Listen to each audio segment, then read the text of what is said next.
Mr. Chairman, I rise to offer an alternative budget on behalf of the Congressional Black Caucus. The clerk will designate the amendment. Amendment number 2, in the nature of a substitute, printed in House Report number 114-49, offered by Mr. Butterfield of North Carolina. Pursuant to House Resolution 163, the gentleman from North Carolina, Mr. Butterfield, and a member opposed, each will control 15 minutes. The chair recognizes the gentleman from North Carolina. Thank you, Mr. Chair. Mr. Chairman, the Congressional Black Caucus has a long history of submitting fiscally sound and morally responsible budget alternatives that emphasize our commitment to eradicating poverty in America.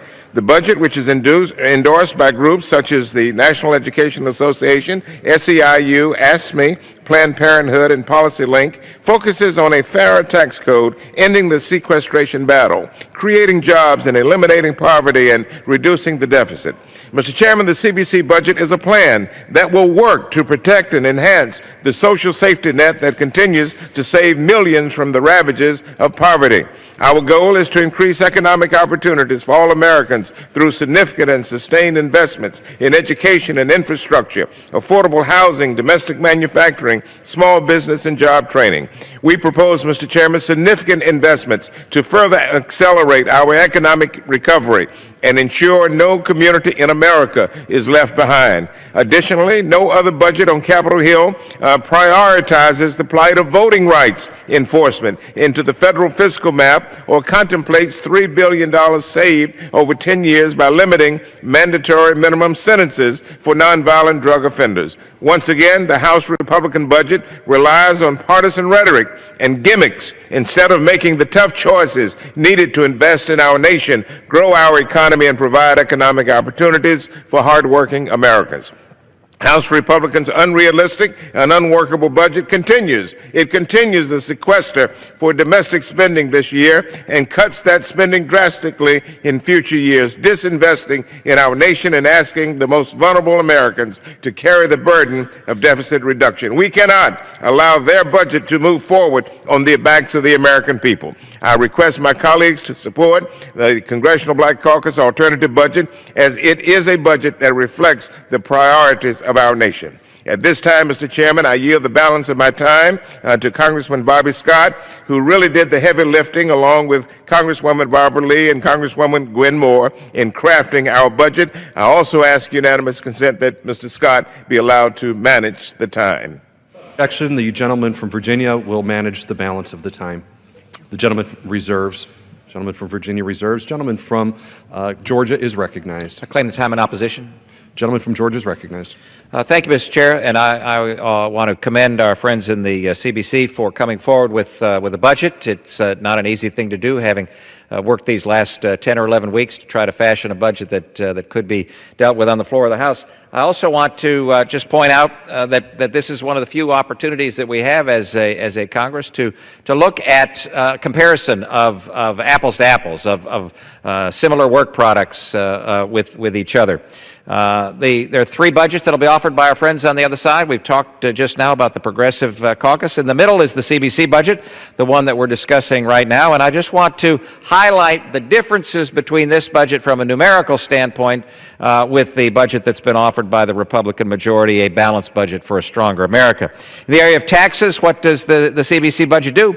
Increases taxes by over $3.2 trillion over the next 10 years. Spending increases spending by over $7 trillion over the next 10 years compared to the Republican budget. Deficits increases deficits by over $4 trillion over the next 10 years. Debt, same, $4 trillion added to the debt. And what do they spend on defense, the defense of our nation at these perilous times?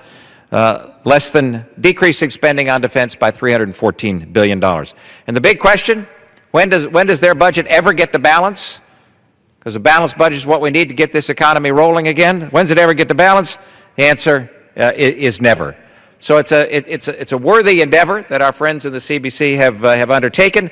However, it's not right for the country, and certainly doesn't stand up to the scrutiny of a balanced budget for a stronger America. I'd like to yield my remaining time to the gentlewoman from Tennessee, Ms. Black, and I ask unanimous consent that she be allowed to control the time.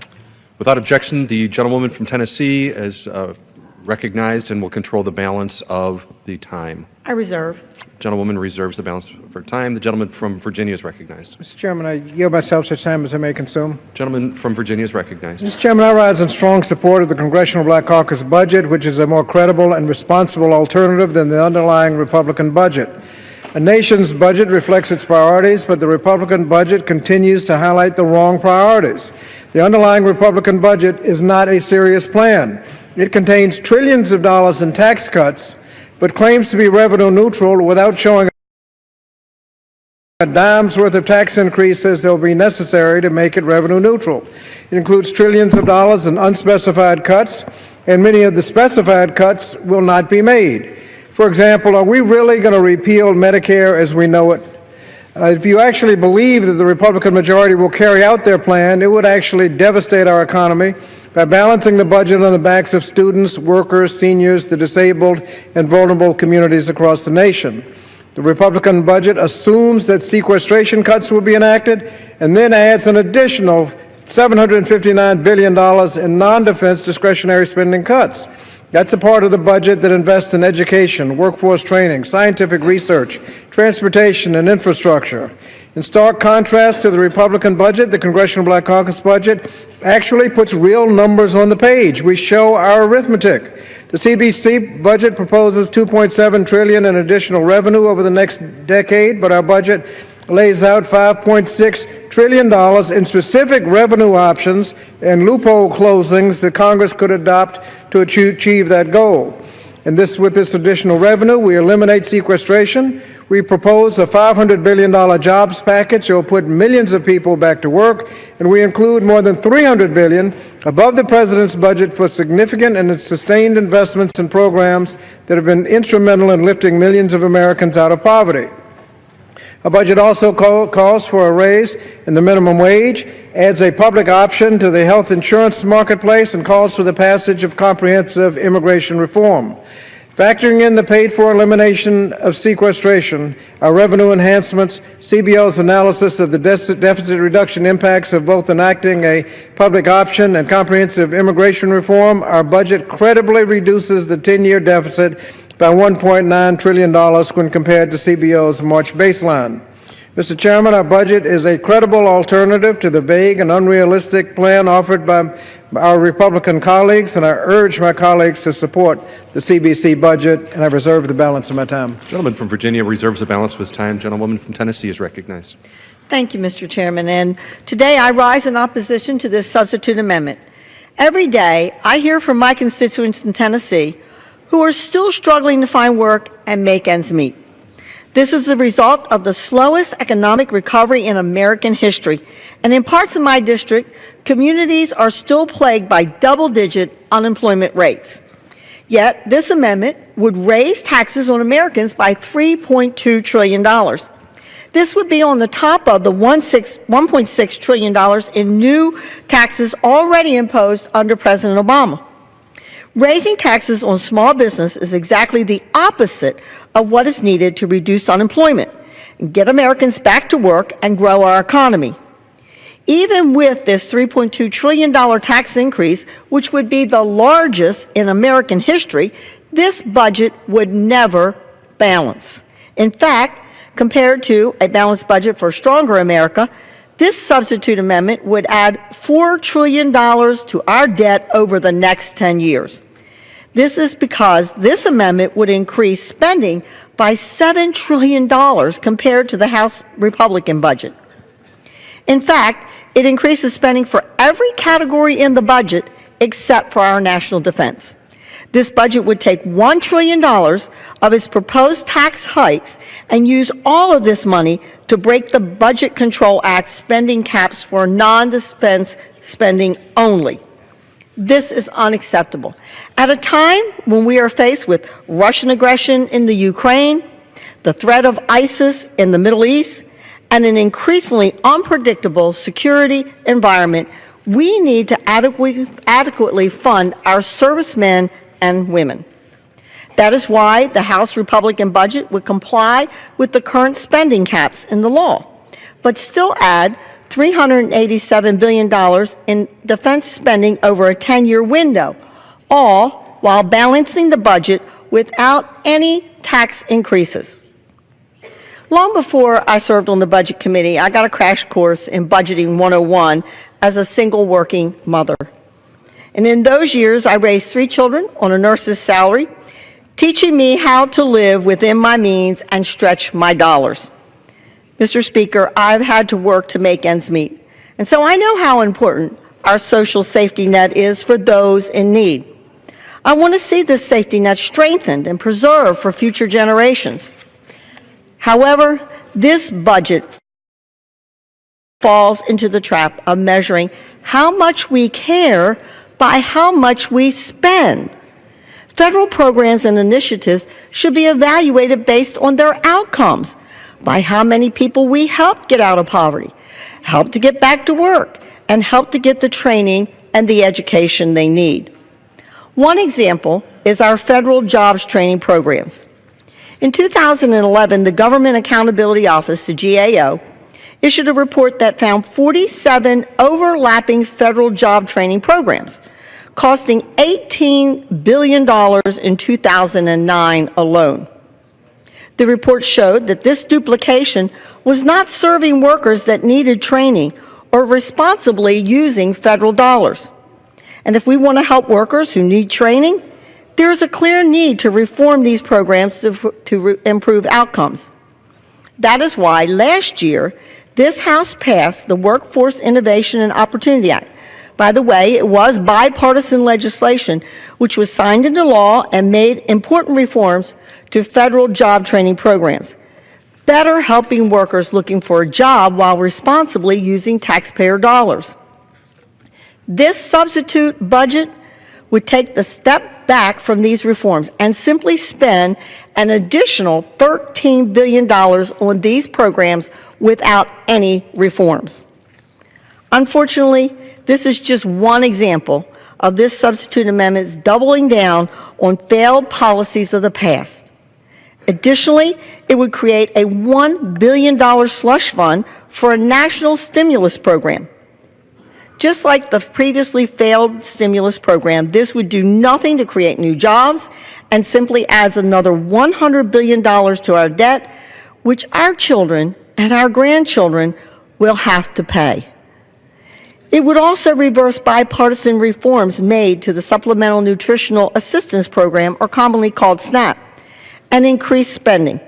And if we want to protect those who are most in need, we need to find ways to reform the SNAP program.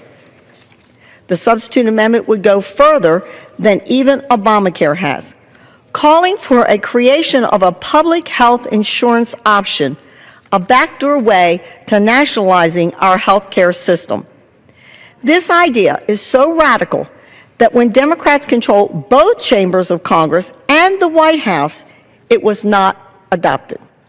Health care should be a patient-centered, allowing Americans to make decisions with their doctors and their families, not with the federal government. Instead of doubling down on Obamacare, House Republicans want to see greater choice, more affordability, increased quality, innovation in health care, which is why our budget proposes a market-based, patient-centered reform. We also would provide structural reforms to Medicare and Medicaid, which provide care to our nation's seniors and those in need. The House Republican budget would make no changes for those who are near or currently in retirement, and by providing states the flexibility to administer their Medicaid programs to meet the needs of the people in their own state. Doing nothing to reform this unsustainable path that Medicare and Medicaid are on, as this substitute amendment does, ensures that we will go bankrupt. I reserve the balance of my time. The gentlewoman from Tennessee reserves the balance for time. The gentleman from Virginia is recognized. Mr. Chair, I yield myself 30 seconds before yielding to another speaker. The gentleman from Virginia is recognized for 30 seconds. Case has been made that this budget raises taxes. Sure it does, but the Republican budget also raises taxes. You cut the AMT, you reduce the marginal rate, you have other tax extenders, and you say it's revenue neutral. The only way you can make it revenue neutral, Mr. Chair, is to raise taxes, trillions of dollars, to make it revenue neutral. You don't show a dime of taxes. The difference between that budget and ours is we list options, specific options that can be used. You also repeal the Affordable Care Act, but you keep all the taxes that paid for it. Then you, Mr. Speaker, I yield 2 minutes to the gentlelady from California. Gentlewoman from California is recognized for 2 minutes. Thank you. Let me thank the gentleman for yielding, and also thank you for your tremendous leadership in continuing to craft the Congressional Black Caucus's budget, and also for your work as ranking member on the Education and Workforce Committee. Mr. Chairman, I rise in strong support of this amendment and of the Congressional Black Caucus's alternative budget. I want to once again commend Congressman Bobby Scott for leading us to this point and for putting together a budget which really is a budget that reflects our values as a nation. As a member of the Budget and Appropriations Committee and chair of our task force on poverty, income inequality, and opportunity, I know that our national budget is a moral document and a statement of our national priorities. The budget that my Republican colleagues have put forward does nothing for families struggling to find a job or those living in poverty. Instead, it includes draconian cuts to programs which over the last 50 years cut poverty by 1/3, thanks to the war on poverty. The Republican plan cuts the safety net, while 45 million people still are living in poverty. Mr. Chairman, poverty in the African American community is 27.2%. In the Latino community, it's 23.5%. Our budget addresses this problem with the Half in 10 plan by coordinating federal programs and agency under a national strategy. We will cut poverty by 50% in 1 decade. That's 22 million people lifted out of poverty in the next 10 years. This budget outlines a clear package for eradicating poverty rather than foolishly turning vital programs into a block grant. We expand food assistance for our children and seniors. We extend unemployment compensation for those still looking for work following the recent recession. We give America a raise and thereby boost our economy because no one should be working and living in poverty. With regard to the Pentagon, we require that we audit the Pentagon and encourage DOD to implement remaining GAO recommendations that would likely lead to tens of billions in cost savings by bringing a culture of financial accountability to the Pentagon. As in previous budgets, the CBC invests savings from cuts in the ballistic missile defense program to be used by the Defense Department to implement the remaining GAO recommendations. Gentlewoman's time has expired. 30 seconds. Mr. Chairman, I yield an additional 30 seconds. The gentlewoman from California is recognized for an additional 30 seconds. Thank you. Also, let me just say our budget employs the 10-20-30 formula championed by our leader, Mr. Clyburn.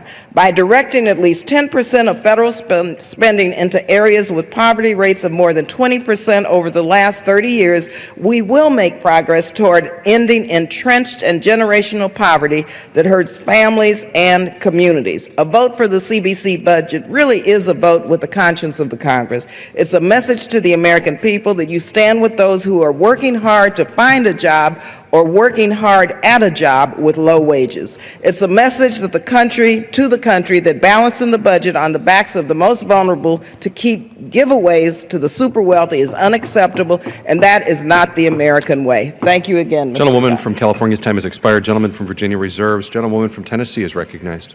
Thank you, Mr. Chairman. Thank you, Mr. Chairman. The best way to lift someone out of poverty is to give them an opportunity to have a job. And that's what the balanced budget for a stronger America does, is it does cut the taxes, allowing for more job opportunities and an increase in wages for the workers. I reserve the balance of my time. Gentlewoman from Tennessee reserves the balance of her time. The gentleman from Virginia is recognized. Mr. Chair, could you advise us the time remaining on both sides? The gentleman from Virginia has 7.5 minutes remaining. The gentleman from Tennessee has 6.5 minutes, 6 3/4 minutes remaining. Gentleman from Virginia is recognized. Mr. Chairman, I yield 2 minutes to the gentlelady from Wisconsin, Ms. Moore. Gentlewoman from Wisconsin is recognized for 2 minutes.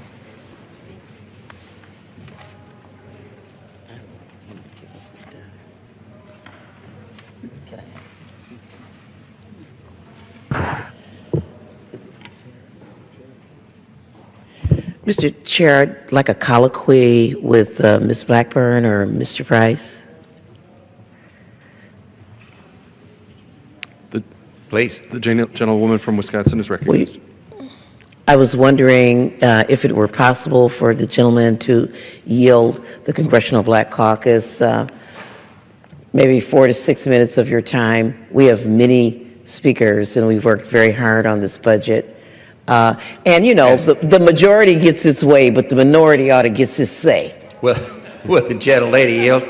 Yes. This is your time. Oh, yes. I appreciate the gentlelady yielding. The gentlelady from Tennessee, Ms. Black, controls our time, and we've got a few more. We do have another speaker or two, but as soon as your time expires, and if we have time remaining, then we'll be happy to yield some time to the CBC.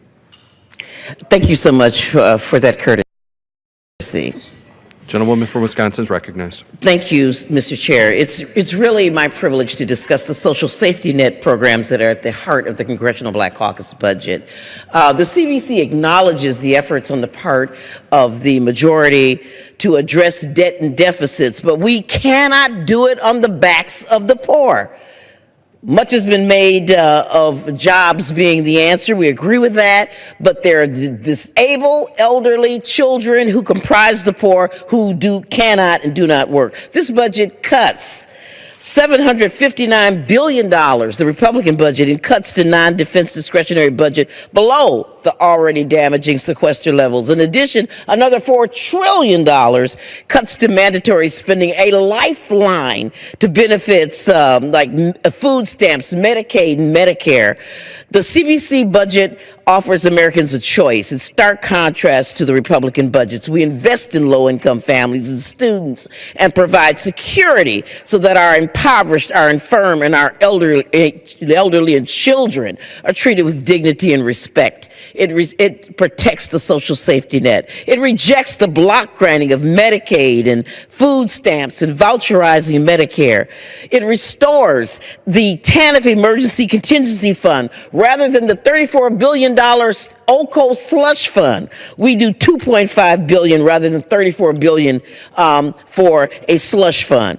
It also restores our emergency unemployment insurance for all Americans. Millions of Americans have exhausted these benefits, and it invests in so many other vital programs such as WIC, LIHEAP, public housing, homeless assistance, Section 8, and rural housing programs, social services block grant, child care development block grant. I want to thank the chair and my CBC colleagues for working with me on this very worthy budget. Please vote yes on this alternative budget, and I yield back the time to the gentleman from Virginia. Gentlewoman's time has expired. Gentleman from Virginia reserves. Gentlewoman from Tennessee is recognized.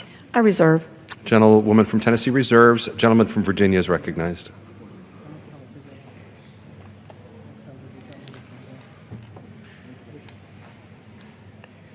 Mr. Chairman, I yield 2 minutes to the gentleman from Louisiana, Mr. Richmond. The gentleman from Louisiana is recognized for 2 minutes. Thank you, Mr. Speaker, and thank you to Congressman Scott, who diligently prepared this budget. Mr. Speaker, I rise today to encourage my colleagues to vote for the CBC budget. Mr. Speaker, the budget that we adopt will speak to our values as a Congress and our values as a country. I'm sad to say, Mr. Speaker, that the Republican budget says that we're a country without values and lacking a conscience.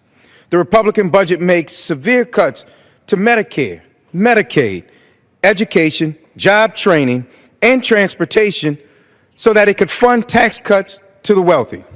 I want to be crystal clear. The Republican budget is a financial hocus pocus that will not put us on a path to financial stability. However, Mr. Speaker, it is a certain path to a dire moral bankruptcy that is counter to the soul of our great country. Now, Mr. Speaker, on the other hand, the CBC budget is a financially superior budget that invests in what makes this country exceptional. The CBC budget eradicates poverty by increasing economic opportunities through significant and sustained investments in education, infrastructure, affordable housing, manufacturing, small business, and job training.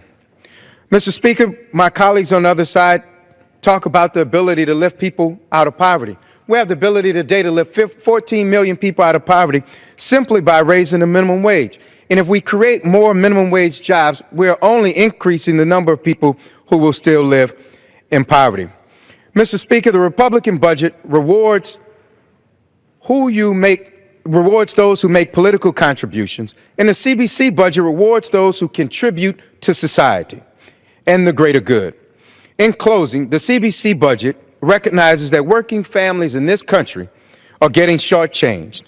So our budget tries to level the playing field and give more opportunities to those working families so that they can enjoy the economic prosperity that the investor class has enjoyed since our efforts to come out of the Great Recession.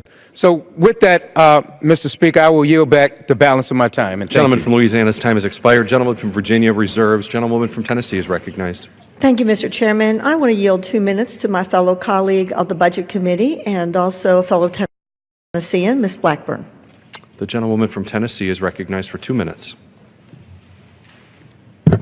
Thank you, Mr. Chairman. And I want to thank Ms. Moore. She is still on the floor and serves on the Budget Committee with us. And she has, she's such a good, productive, and contributory member of that committee, and I appreciate the perspective that she brings. And I know that she has worked diligently on the budget that the CBC is bringing before us today. I do not support that budget. I support the committee print that we have. And, Mr. Chairman, here is exactly why. We all know Washington does not have a revenue problem. It has a spending problem. Last year, more revenues came into our federal coffers than ever. And it's always important as we talk about the budget to put in perspective where this money comes from. It comes from hardworking taxpayers. And the government has not one single penny to spend until a taxpayer sends that money in. Now, the budget that we have brought out of committee does something quite significant. Number one, it will reduce federal spending, $5.5 trillion over the next 10 years. That's an important thing to do, and here is why. We are continuing to borrow somewhere around 30 cents for every dollar that we are spending. It's balancing right now, bouncing between, I think, 28 and 30 cents for every dollar. And that is too much. It gets to be a fairness issue for future generations. We've got $18 trillion worth of debt. $9 trillion worth of that debt has come on our books in the past 6 years. And that is not fair to future generations. It's not fair to our nation's security, and getting the debt under control is important. That's why a budget that saves $5.5 trillion and comes to balance for our annual outlays in 9 years is significantly important. Gentlewoman's time has expired. I'll yield another 30 seconds. Gentlewoman is recognized for an additional 30 seconds.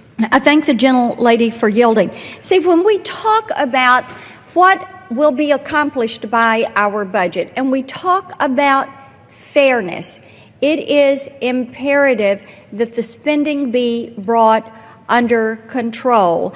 And what we're bringing forward is a way for us to bring that into balance and to begin to get the agencies, even reducing the federal workforce by 10%, making certain that we are right-sizing that workforce. Those are steps that should be taken. They're steps that we ought to be taking, and it's something that we all should support. I yield back. Gentlewoman yields back the balance of her time. Gentlewoman from Tennessee reserves. Gentleman from Virginia is recognized. Thank you, Mr. Chairman. Mr. Chairman, I yield 2 minutes to the gentlelady from Texas, Ms. Jackson Lee. Gentlewoman from Texas is recognized for 2 minutes. I, too, want to offer my appreciation to Ranking Member Scott, both for his service on the Education Committee as a ranking member, but for his continuing efforts and work on a very, very positive step, great step toward changing America. There's a premise in the Republican budget, two premises or underlying thoughts that I vigorously disagree with. And as I stand in explaining or supporting the Congressional Black Caucus budget, let me also say that I rise in support of the Congressional Progressive Caucus budget, and I will submit a statement into the record for its efforts in improving America. But the premise that the budget that our friends on the other side of the aisle is that if you are poor, if you are in need of help, then it is either your fault or you are taking advantage of the government's charity and largesse. Walk a mile in the district that I represent and many districts across America, and you will find parents who get up at 4 and 6 in the morning to jobs that are less than the minimum wage in some instances or are the minimum wage, working very hard to support their families. Those individuals deserve an equal opportunity. And I am grateful that this budget, the Congressional Black Caucus budget, talks about a comprehensive jobs program totaling some $500 billion, a mere $500 billion over 3 years. We understand that people want to work. This involves a national direct job creation program, a program to assist local government in hiring and retaining teachers and law enforcement, investment to rebuild our nation's crumbling infrastructure, rebuilding neighborhoods, and as well, understanding that you can't work harder and get less. One of the issues that I am very supportive of in this budget, one that others would not think of, is ending the cradle to prison pipeline. And in fact, the Congressional Budget Office has estimated that limiting the imposition of mandatory minimum sentences... Gentlewoman's time has expired. Mr. Chairman, I yield an additional 30 seconds. I thank the gentleman. Gentlewoman is recognized for an additional 30 seconds. I thank you. The imposition of mandatory minimum sentences on nonviolent drug offenders would have an overall net savings of $3 billion over 10 years. This is a budget that goes to the heart of the concerns of Americans who may not have the right start in life, but deserve an opportunity. I want to be able to support a budget that in essence reduces the deficit and takes away sequestration, not piles taxes on persons who cannot afford them and creates very little jobs and undermines the social network that is necessary for those of us who believe we are in fact our brothers and sisters' keeper. I ask you to support the Congressional Black Caucus budget. It is smart, it is strong, and it leads America Gentlewoman's time has forward. expired. I yield back. Gentleman's time has expired. Gentleman from Virginia reserves. Gentlewoman from Tennessee is recognized. Reserve. Gentlewoman reserves.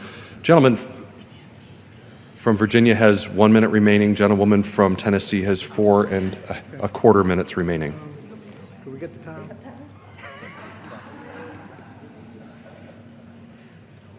Gentleman, 2 minutes. The gentlewoman from Tennessee yields 2 minutes. 2 of her Of my minutes time. to the gentleman from How Virginia. much time, Mr. Chair? 1 minute plus the 2 minutes that she has just given to you. Good. Thank you, Mr. Chairman. Mr. Chairman, I yield. The gentleman has 3 minutes remaining. Thank you. I'm sorry, what is he giving me? I'll try. Okay. Mr. Chairman, I yield two minutes to the gentlelady from California, Ms. Maxine Waters. Gentlewoman from California is recognized for 2 minutes. Thank you very much. I appreciate being given some time at the last minute. The wealth gap and racial wealth gap have reached record levels, and alarming statistics tell the story. 46.5 million Americans are living in poverty, and comparable numbers are even worse in the African American community and other communities of color.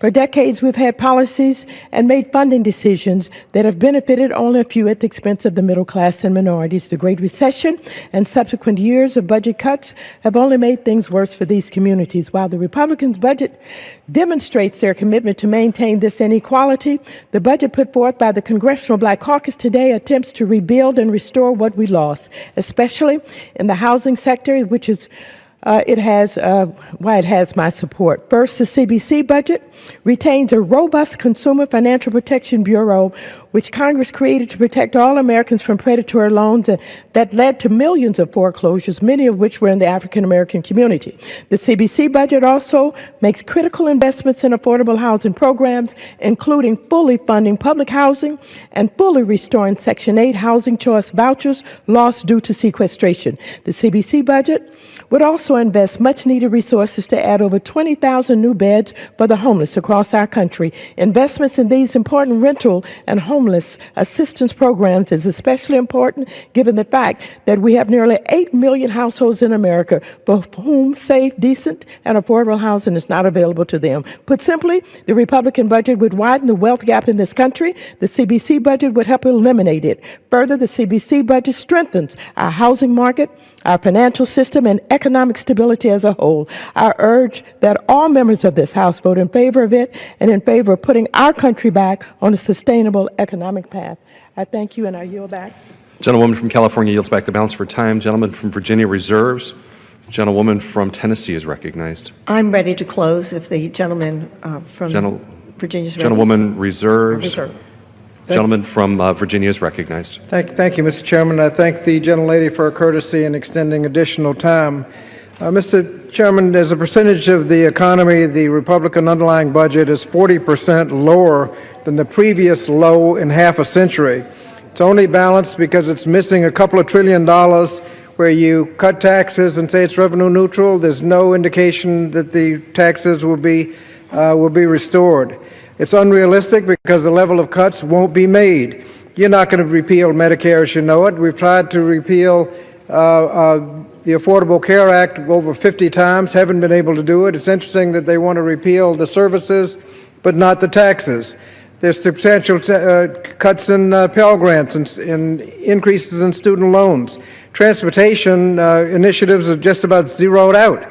On the other hand, the CBC budget has specific tax increases. It shows that we make money by comprehensive immigration reform and the public option. We pay to eliminate sequestration, and we create jobs, eliminate poverty, and have a realistic budget. I would hope, Mr. Chairman, that we would adopt the Congressional Black Caucus budget as a realistic priority with the right priorities, and we would adopt